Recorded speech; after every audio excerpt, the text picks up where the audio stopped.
महिना राहिली, जास्त दिवस नाही राहिली मी. त्याला ठेवायचीच नाही मला. त्यांच्याकडूनच आहे डिवोर्स. मला काही द्यायचं नाही आहे, काहीच नाही. माझ्या बाबांनी 8 तोडे सोनं दिलं होतं. 8 तोडे.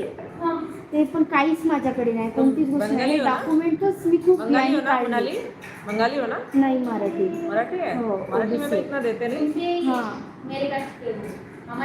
तर माझे डॉक्युमेंट्स पण नव्हते माझ्याकडे, पण मी ते खूप यानं प्रयत्न करून काढले त्याच्याकडून. हुंडा म्हणजे 8 तोडे सोनं दिलं होतं, मागच्याच वर्षी दिलं.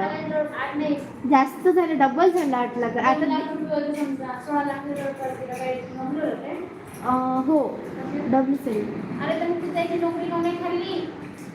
केला प्रयत्न, पण ते प्रत्येक याच्यात पैसे भरूनच ते हे करत आहे. मी इथे पण टाकली होती, महिन्यामध्ये पण. हो, माझा अफेअर आहे म्हणून. काहीच नाही.